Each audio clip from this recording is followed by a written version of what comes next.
안녕하세요. 이번 시간에는 파이널 컷 프로 강좌를 해보려고 합니다.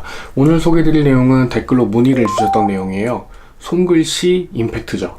쉽게 말하면 그냥 손으로 글씨를 쓴 것 같은 느낌으로 텍스트를 노출시키는 것을 이제 손글씨 임팩트라고 얘기를 합니다. 오늘 소개해드릴 방법은 총 두 가지고요. 하나는 노가다성이 짙은 하지만 비교적 안정적인 텍스트 연출 방법이고요. 그리고 나머지 하나는 쉽고 간편하게 이용할 수 있지만 리스크가 조금 있는, 그러니까 손글씨 연출 방법이라고 할 수 있습니다. 오늘은 이 두 가지에 대해서 알아보도록 할 거고, 바로 파이널 컷으로 넘어가서 내용 시작해 보도록 할게요.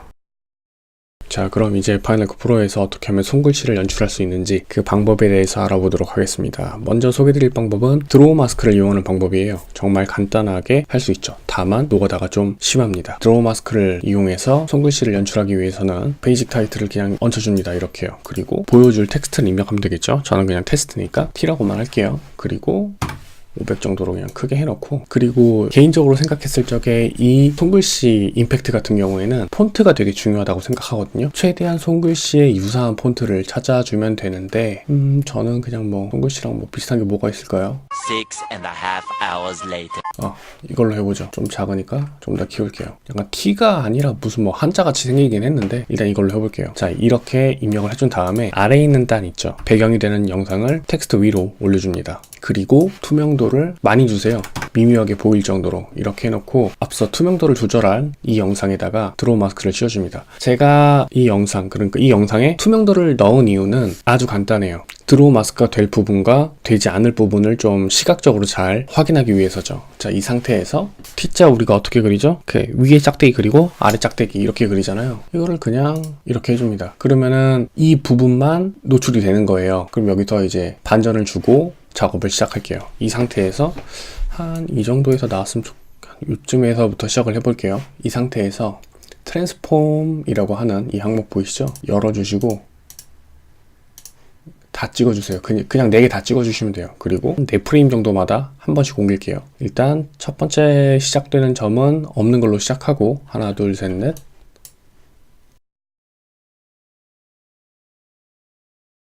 자, 그럼 매 포인트마다 이렇게 주면은 어떻게 될까요? 쭉 하고 이어지겠죠? 그리고 이 흰색 부분이 그대로 노출이 되게 됩니다. 그리고 아래 짝대기로 이어져야 되는데 아래 짝대기도 마찬가지로 하나, 둘, 셋, 넷.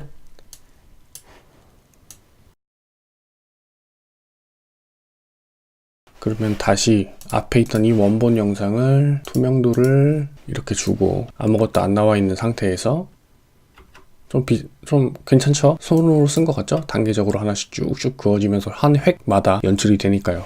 이런 식으로 연달아서 텍스트를 하나씩 만들면 됩니다. 제가 시간관계상 T라는 단순한 글자로 보여드렸는데 만약에 복잡한 텍스트라든가 그게 문장이 되었다면 훨씬 더 손이 많이 들어가겠죠. 자연스럽게 한 획마다 그어지도록 나오는 플러그인이 있을 수도 있어요.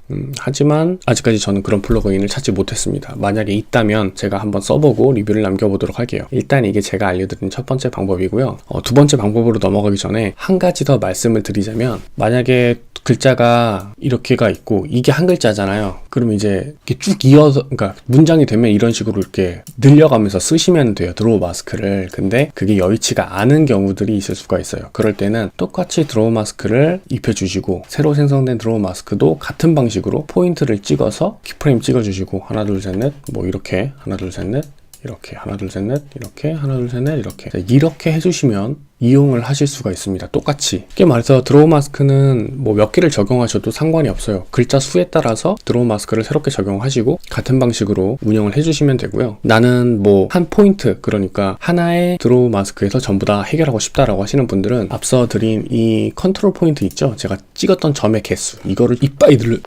많이 늘려주시면 비교적 좀 디테일하게 연출이 가능해요. 그리고 여기서도 또 팁을 한 가지 추가로 더 드리자면, 어느 정도의 텍스트가 나타나는 범위를 일정하게 유지를 하면서 포인트를 조금씩 늘려주시는 게 이게 굉장히 중요합니다. 그래야 더 자연스럽게 손글씨 연출이 가능하거든요. 자, 그럼 이제 두 번째 방법은 조금 더 수월합니다. 그러면 두 번째 방법으로 넘어가 보도록 할게요.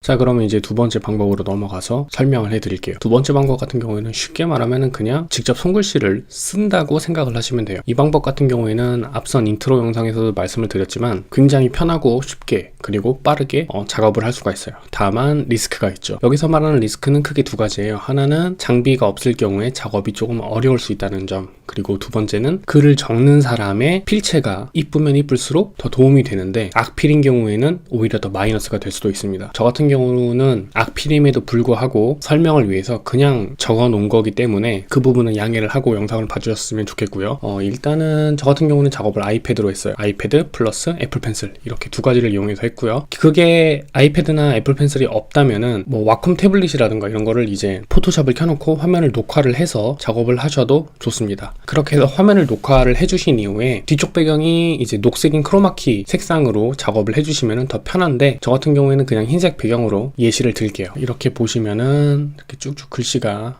써져 있는 것을 알 수가 있습니다. 그리고 이 아랫단에도 제가 한 번 더 글씨를 적을 거예요. 다른 색깔로요. 보이시죠? 이렇게 A87BL OK.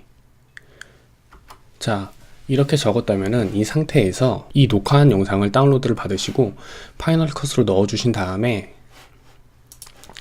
이펙트에 보시면은 키잉이라고 하는 항목이 있어요. 여기서 키어 효과를 넣어줍니다. 그리고 샘플 컬러를 흰색으로 잡아줘요. 그러면은 보이는 컬러가 있고 보이지 않는 컬러가 있어요. 제가 뒷배경을 크로마키 색상으로 작업을 하라고 권해드리는 이유는 이런 부분 때문이에요. 그러니까 샘플 컬러가 크로마키 색상으로 작업을 했을 경우에는 중복되지 않는다고 표현을 해야 하나요? 어쨌거나 이제 텍스트의 본연의 색깔이 그대로 노출이 될 수 있기 때문에 이런 식으로 작업을 할 때 뒷배경이 크로마키라면 조금 더 수월하게 작업을 할 수가 있습니다. 자, 그럼 그냥 이 상태에서 샘플 컬러 지정해 주시고 이 글자 색상 있죠? 이게 써져 있는 부분부터 작업을 해 보도록 할게요.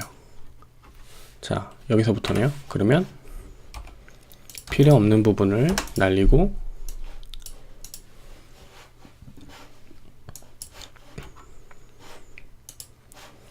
글자가 이쯤에 있으니까 마찬가지로 필요 없는 부분을 이렇게 잘라줍니다. 글자 색상이 마음에 안 든다면 뭐 이런 식으로 조금씩 이 컬러보드를 이용해서 바꿔주시면 돼요. 저는 파란색 비슷한 계열로 할게요. 이 상태에서 보시면은 하나씩 적혀져 있는 것을 볼 수가 있죠. 자, 그러면 뭐 이게 실제로 들어가면 어떤 모습이 되는지 한번 보도록 할게요. 이 영상 속에다가 위에 있는 거를 글씨를 얹히면은 보이시죠? 자, 이렇게 연출이 되게 됩니다. 글자가 조금 더 커졌으면 좋겠다라고 하시는 분들은 뭐 이렇게 하셔도 무방해요. 정말 글씨를 쓰고 있죠, 화면 위에서. 이 방법 같은 경우에는 정말 자연스럽게, 그리고 드로우 마스크를 이용하지 않기 때문에 하나하나 노가다를 통해서 작업을 할 필요가 없습니다. 그래서 편하고 빨라요. 하지만 앞서 말씀드렸듯 글자가, 그러니까 내가 글씨를 예쁘게 쓰지 못하면은 영상 속의 글자도 이쁘게 연출되지 않기 때문에 덜 이쁠 수가 있어요. 솔직히 말하면 악필에게는 권해드리고 싶지 않습니다.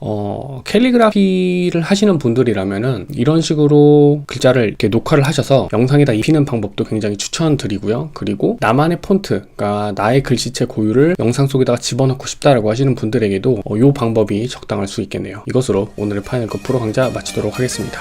감사합니다.